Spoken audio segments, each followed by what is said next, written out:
नमस्कार। आमने सामने में आपका स्वागत है। जैसा कि आपको पता है कि आमने सामने में हम झारखंड के सत्ता के गलियारे में हनक रखने वाले लोगों से मिलते हैं और उनके जीवन और उनकी राजनीतिक यात्रा के बारे में बातचीत करते हैं। कुछ अनछुए पहलू जो जनता नहीं जानती है वो भी हम इस कार्यक्रम के जरिए आपके सामने लाते हैं। तो आज हमारे इस कार्यक्रम में मौजूद हैं श्री राजेश कच्छप जी, विधायक हैं खिजरी विधानसभा क्षेत्र के। ये कार्यक्रम बेसिकली जो सत्ता के गलियारे के लोग, आपके जैसे लोग जो नीति बनाते हैं, लोगों की आवाज़ उठाते हैं, उनके लिए है। लेकिन जनता जो है आपको अभी विधायक दल के उपनेता के तौर पे जानती है, आप विधायक के तौर पे जानती है पूरी झारखंड की जनता। लेकिन उससे पहले भी राजेश कच्छप का एक यात्रा होगा, एक रूप होगा। तो कैसे शुरुआत हुई, कैसे मन में आया कि भाई हमको जनसेवा में ही जाना है? देखिए, राजनीति एक ऐसी चीज़ है कि आप इसको जो कंपटीशन जो होता है इसमें भी कंपटीशन है, लेकिन आप एक टारगेट करके आप नहीं चल सकते हैं। कारण क्या है कि इसमें फिर आपको जनता टारगेट करती है, तभी फिर आप जो है कि सत्ता में आ पाते हैं। एग्ज़ाम कई एक लोग देते हैं, उसमें कुछ लोगों का सिलेक्शन होता है। लीडर कई एक लोग आते हैं, लेकिन कुछ लोगों को जनता चाहती है। देखिए, शुरुआती लाइफ मेरा जो स्कूलिंग लाइफ रहा एकदम गांव का लाइफ रहा। मैंने कोई केजी क्लास नहीं पढ़ा है, मैंने लिटिया क्लास पढ़ा। अच्छा। ये लिटिया क्लास क्या होता है पहले ये? लिटिया क्लास कहने का मतलब है कि 1 क्लास से नीचे जी आपको बोरा में बैठ करके, ज़मीन में बैठ करके वो बैठने सिखाया जाता है और उसमें आपको लिखने सिखाया जाता है। अच्छा। तो वो क्लास मैंने किया और गांव में एक संत जोसेफ स्कूल है राजाउला, तो वहाँ से मैंने स्कूलिंग किया 6 तक। 6 के बाद में फिर संत जोन्स हाई स्कूल में मैंने एग्ज़ाम दिया।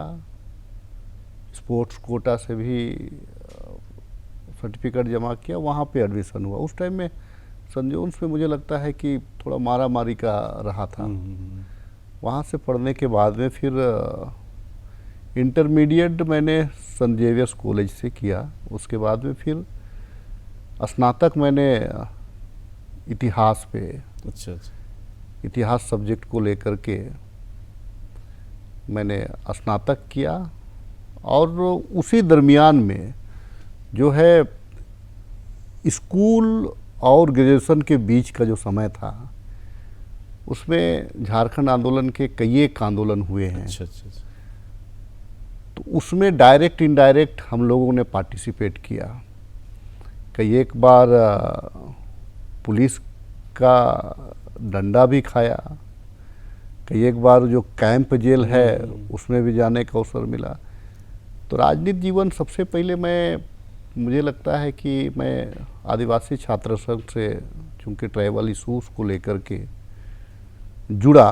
उसके बाद में फिर मैं कांग्रेस पार्टी का छात्र विंग है NSY जी। NSY से जुड़ा।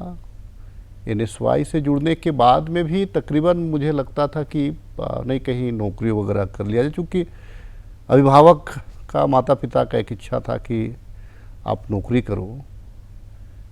कई एक नौकरियों में कुछ सफलताएं भी मिली, लेकिन कहा जाता है ना, जिसका जो लिखा हुआ रहता है लोग वहीं जाता है। मैंने तकरीबन पढ़ाई करते करते में ही फिर राजनीति में, तो जाहिर सी बात है गांव समाज में एक संत जेवियर्स से पढ़ा हुआ स्टूडेंट थोड़ा बोलने में अच्छा होता होगा, मुद्दों को समझता होगा। तो मैं जब बात करना शुरू किया तो लोग मुझे मतलब सुनना पसंद किए, मतलब मुझे सम्मान देना पसंद किए। और उसी दरमियान में गांव में एक उस टाइम में फर्स्ट बार ग्राम प्रधान का चयन होने की बारी थी। कब की बात आप बता रहे हैं? 2000 मतलब झारखंड बन चुका था तब तक। मैं झारखंड बन चुका था। तो फिर उसी दरमियान में मैं बोला कि नहीं, मैं छोड़ दीजिए मुझे। तो गांव वाले ही बोले कि नहीं, आप कर लो ना, फिर जब नौकरी आपकी लगेगी तो देखा जाएगा, या कहीं किया तो मैंने देखा क्या कि पहले समझा कि भाई ग्राम सभा को कैसे चलाना है। आप यकीन नहीं करेंगे, मैं पुलिस को अपने गांव में कोई भी समस्या को लेकर के बहुत जल्दी, मैं अगर कहीं पे अगर पुलिस का मामला आया तो सबसे पहले मध्यस्थता मैंने किया। अच्छा अच्छा। मध्यस्थता मैंने किया और पुलिस को इंटरफेयर बहुत ज़्यादा मैंने नहीं करने दिया, क्योंकि मैं अगर ग्राम सभा गांव तक ही निपटा लेते थे मामला। हाँ, कोई भी मामला हो तो उसको गांव में ही निपटाने का। और मेरी एक आदत थी, मैं उठ करके सुबह सब गांव घूमता था। अच्छा अच्छा। तो लोगों की समस्याएं हैं तो आप लोग प्रधान जी बोलना शुरू कर दिए। उसके बाद में धीरे धीरे करके कांग्रेस पार्टी में पद लेता गया। सबसे पहले मैं यूथ का प्रेसिडेंट रहा, उसके बाद में फिर पार्टी का प्रेसिडेंट रहा, उसके बाद में फिर यूथ का विधानसभा का प्रेसिडेंट रहा। हमारे उस टाइम के माननीय सांसद हुआ करते थे सुबोध कांत सहाय जी, उसका विधायक प्रतिनिधि विधानसभा में रहा। उसके बाद में फिर मैं पार्टी में अपना योगदान देना शुरू किया। उसी दरमियान में फिर पंचायत का चुनाव हुआ, तो पंचायत के चुनाव में मैंने फाइट किया। अब बड़ा हाथों हाथ जनता ने लिया और मुझे लगता है कि वन साइडेड वोट दिया। उसके बाद में फिर मैं टिकट के लिए प्रयास किया, तो 2014 में मेरी टिकट होते होते कट गई। उसके बाद में फिर दोबारा पंचायत चुनाव आया, फिर दोबारा लड़ा जिला परिषद का मेंबर के रूप में। जब मैं लड़ा तो वहाँ भी हाथों हाथ लोगों ने ले लिया।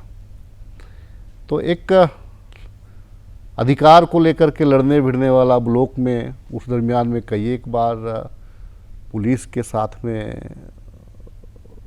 मार भी खाया, कितने बार लाठी, मतलब मार उसको नहीं कहा जाएगा, लाठी चार्ज में। नेता बनने के लिए लाठी खाना जरूरी होता है, ऐसी मान्यता है।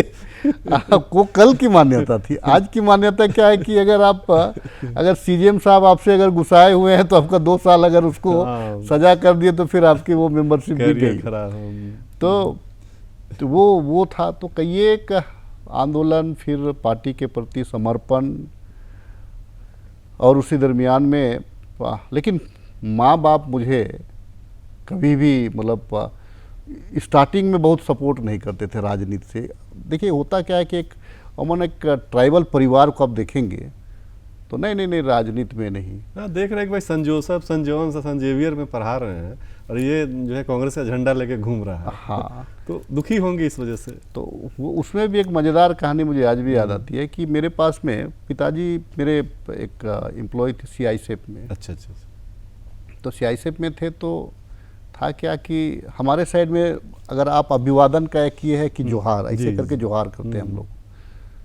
तो मैं ड्राइव कर रहा था गाड़ी, मेरे पास में मारुति वैन था, पिताजी बगल में बैठे हुए थे, माताजी मेरी पीछे बैठी हुई थी। तो जब मैं उधर से गुजर रहा था तो लोगों का, चूंकि एक सोशल व्यक्ति था तो सारे लोग अभिवादन कर रहे थे, तो मैं भी ऐसे ऐसे हाथ उठा करके सबको कर रहा था।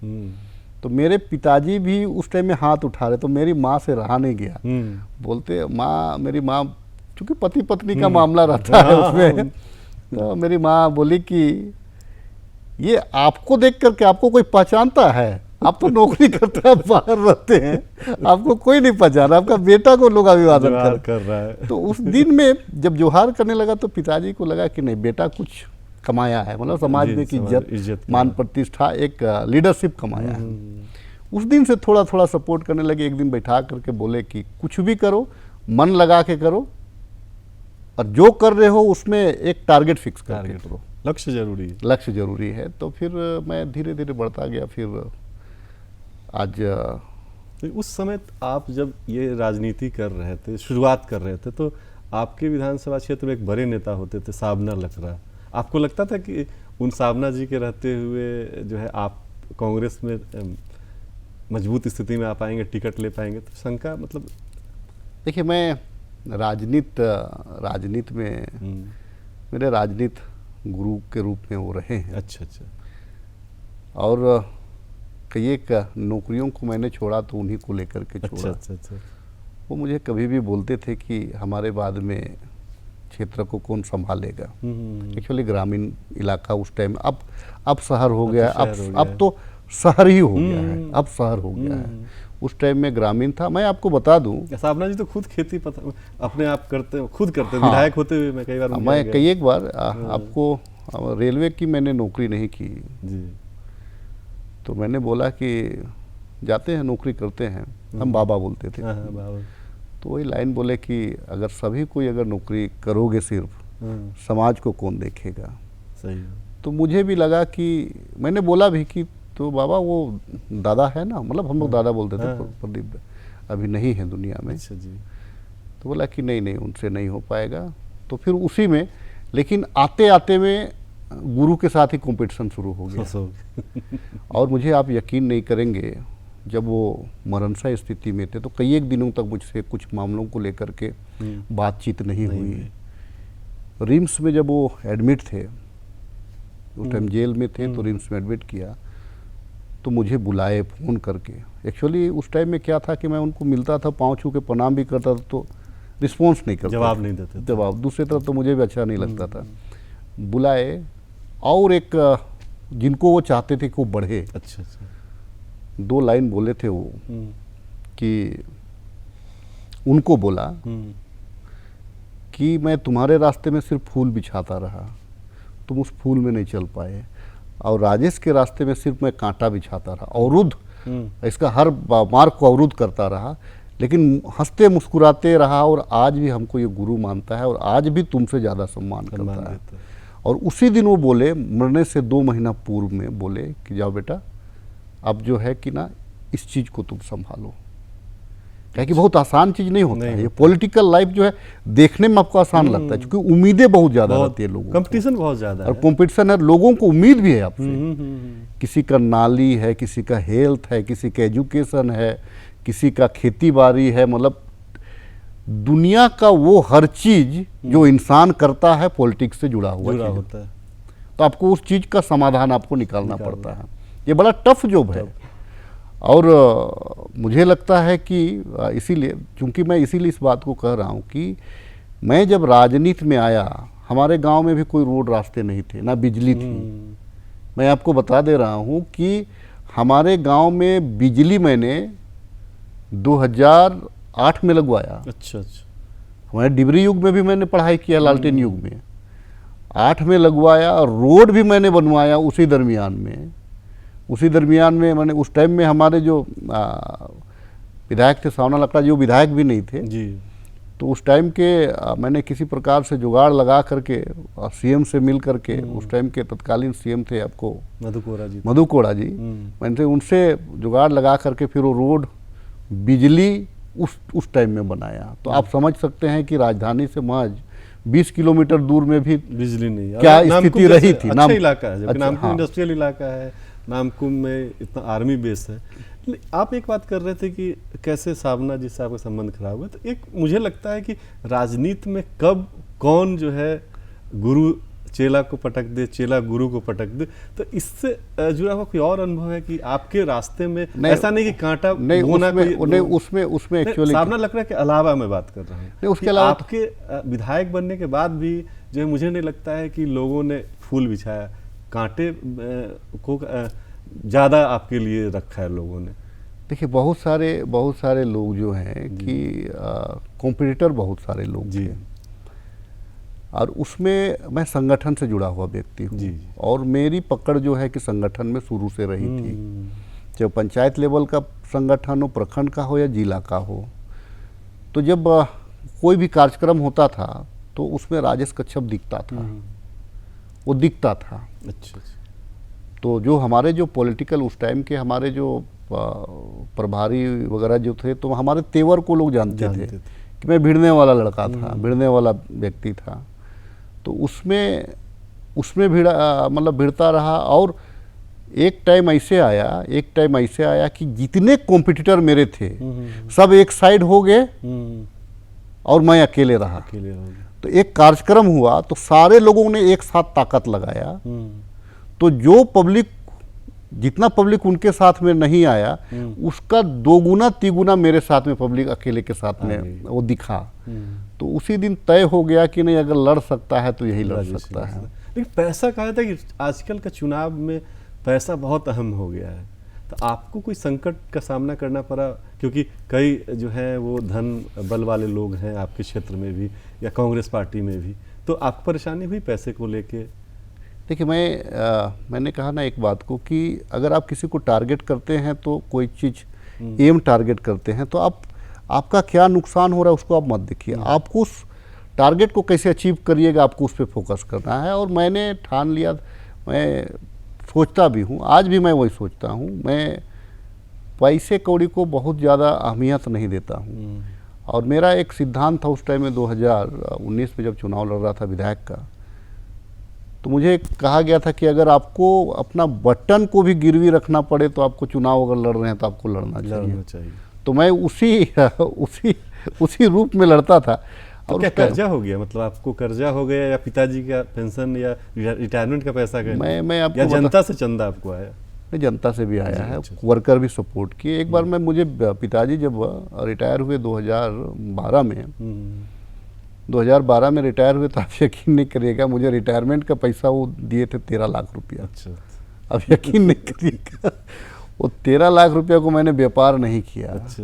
मैं उसको सारा का सारा पैसा को जो है ना अपना कहीं आना है, तेल अपना घूमना है, का रोज का जो खर्च है मैंने वो, तो मुझे एक दिन पूछे, हालांकि जल्दी क्वेरी नहीं करते हैं, लेकिन पूछे कि वो पैसा क्या है मेरा। अब उसके बाद मुझे वो पैसा मांगने लगे कि मेरा पैसा वापस करो तुम। तो बड़ा तो फिर माँ बीच बचाव की, अब बोले कि आखिर इन्हीं का पैसा है ना, आप छोड़ो, टॉर्चर मत करो, ठीक है, जब कमाएगा तो देगा। तो ये भी आता है। तो कहने का मतलब है कि राजनीति एक अंधकार में आप तीर छोड़ते हैं। अच्छा। और मैं बहुत सारे लोगों को एक कहा भी जाता है कि अगर किसी को आपको बर्बाद करना है तो पुरानी गाड़ी आप उसको दिलवा दें, पुरानी ट्रक का कहावत है, या तो फिर आप उसको चुनाव का रास्ता, मतलब उसको चस्का चढ़वा दें।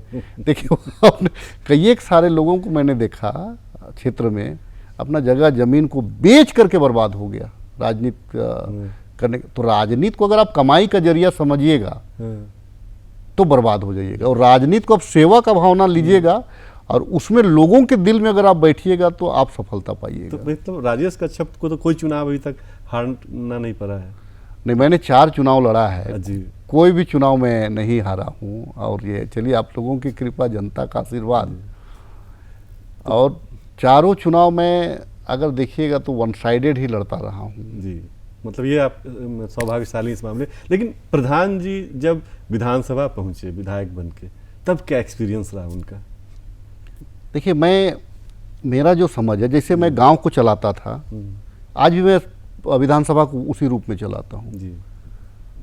चाहे आज कोई मुसीबत में है, किसी को ट्रेन कंफर्म करना है, कहीं हॉस्पिटल में किसी को कोई मदद करनी है, जिस रूप से भी बात करनी है, किसी गरीब के यहाँ पर अगर चूल्हा नहीं जल रहा है तो मेरे तक में खबर आती है कि यहाँ पे ये समस्या है, तो आज भी वो दरवाज़ा खुला है।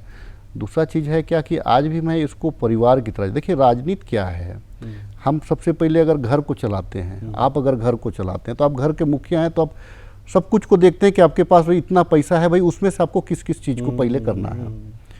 तो मैंने घर भी चलाने का एक अनुभव है। उसके बाद में फिर जो हुआ क्या कि प्रधानी जब किया तो लोगों को क्या ज़रूरत होती है, अपेक्षा आपसे क्या करते हैं लोग, राजनीतिक व्यक्ति से साथ की अपेक्षा करते हैं, उनके सुख दुख में खड़ा रहने की अपेक्षा करते हैं।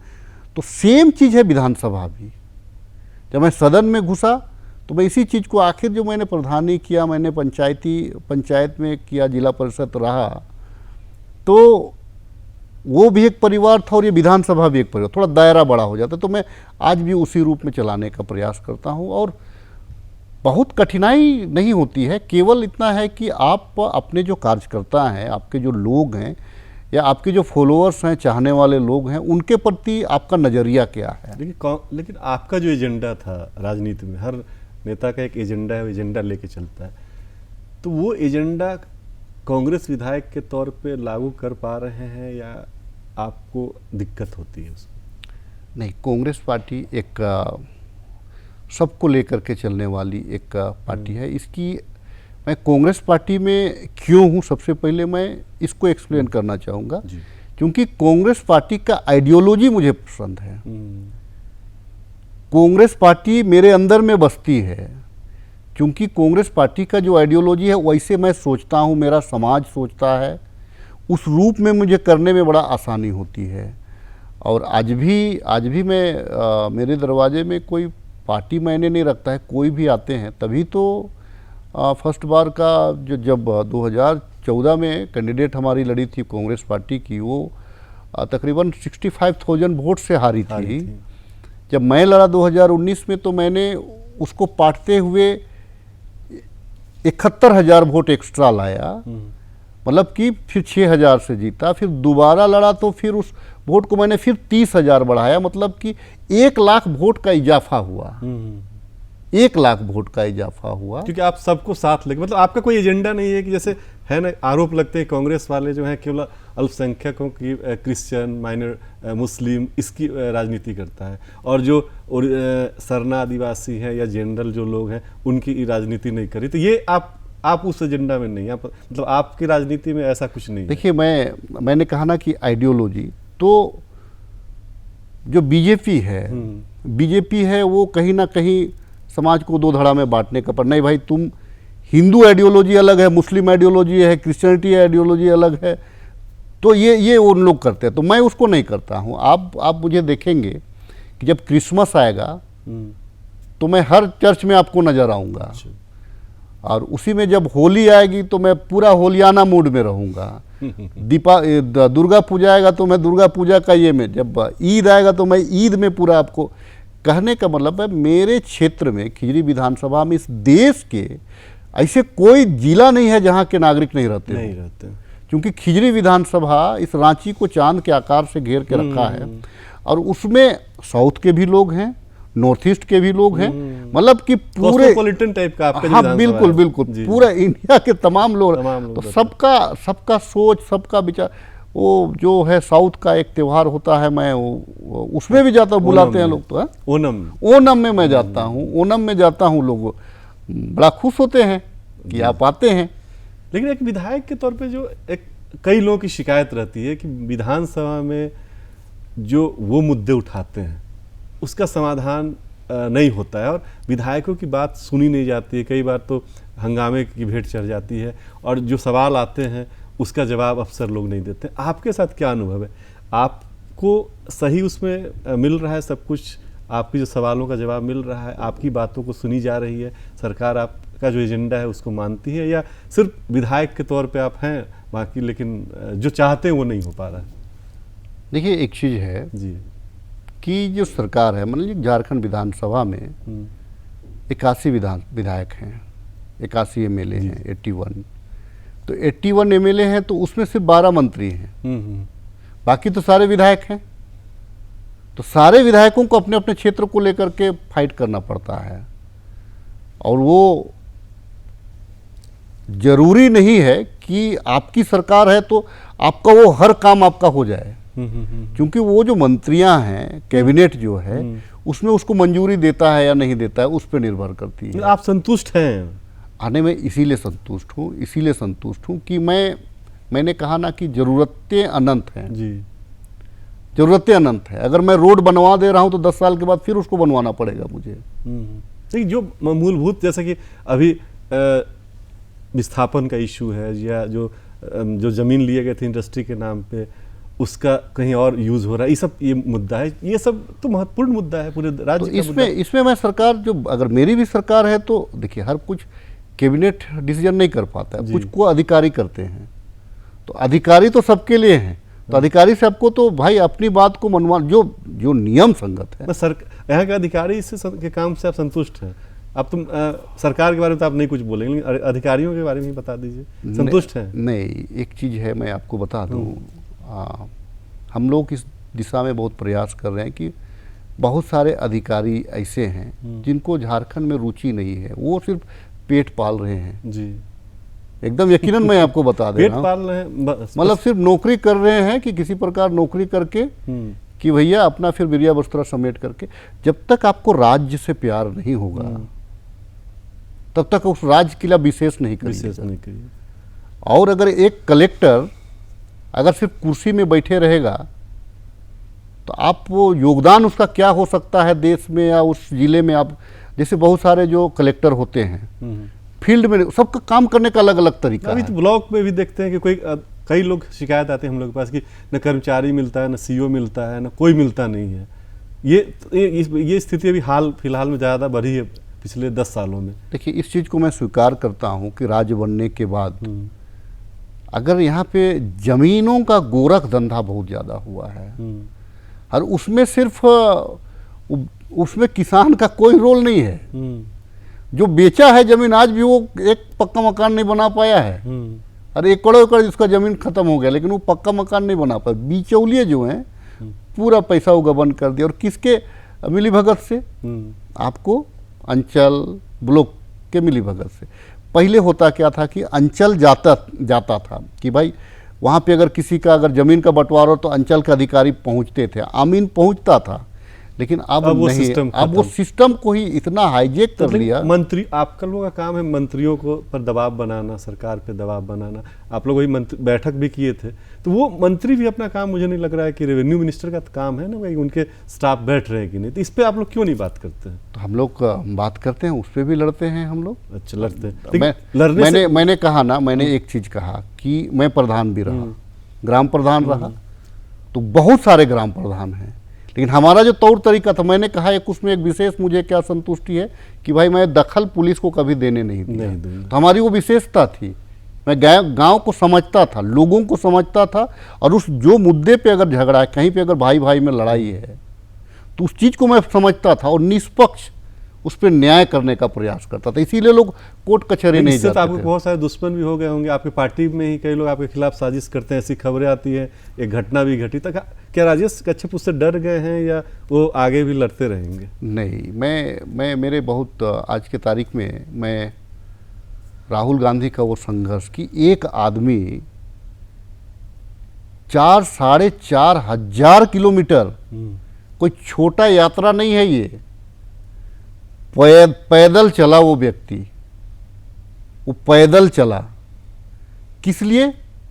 कि भाई मुझे न्याय करना है, लोगों को मुझे समझना है, देश को समझना है, मुझे न्याय करना है। तो वो मेरे मन में आता है कि नहीं, अगर एक व्यक्ति, ये देखिए, ये जब तक आपका दृढ़ इच्छा शक्ति ना हो तो आप नहीं कर पाइएगा। तो उसी प्रकार से है क्या कि राजनीति में भी अगर आपके पास में, देखिए, जो ऊपर पेड़ जो रहता है, जो ऊंचा पेड़ रहता है, हवा उसमें ही लगता है, तो हवा उसी में लगेगा। और मजबूत कितना है उसका जड़ कितना। स्टेट में भी नया लीडरशिप आना चाहिए। आपके जैसे यंग लोग हैं, उनको अब ड्राइविंग सीट पे बैठाने की आवश्यकता है, मुझे लगती है। आप लोगों की शुभकामना है आने वाले दिनों में। देखिए, अगर पार्टी कोई चीज़ का अवसर देती है तो आपको एक ही बार देती है, उसमें आपको अपनी काबिलियत को आपको सेट करना पड़ता है, आपको साबित करना पड़ेगा। जिस टाइम में मुझे काबिलियत साबित करने का अवसर देगी पार्टी, तो पार्टी की आइडियोलॉजी को बढ़ाने का काम करूंगा। खुद से अब कोशिश नहीं करेंगे, पार्टी का इंतजार करेंगे? पार्टी देखती है, पार्टी देखती है, ऑब्जर्वर हैं। कई लोग जो है वो इंतजार में रह जाते हैं, अच्छे नेता उदाहरण है। मतलब आपको कोई इच्छा नहीं, मतलब जब देखेंगे पार्टी तभी आप करेंगे? नहीं, अपने से भी प्रयास, दिखना भी पड़ता है, आपको दिखाना भी पड़ता है, और ऑब्जर्वर भी आपको वॉच करते रहते हैं। तो उस दरमियान में पार्टी का निश्चित तौर से अभी हाल के दिनों में आपने बहुत जो अंतिम पंक्ति है कि ये कोशिश करेंगे, दिखेंगे, दिखाएंगे, और ऑब्जर्वर भी काम करेंगे, ताकि राजेश कच्छप जैसे यूथ लीडर को मौका मिले। क्योंकि कार्यक्रम का समय खत्म होने का समय आ गया है, इसलिए आपका बहुत बहुत धन्यवाद। बहुत अच्छी बातें हुई। पूरी टीम को आज्ञा दीजिए। अगले सप्ताह फिर किसी दूसरे शख्सियत के साथ हम चर्चा करेंगे। नमस्कार।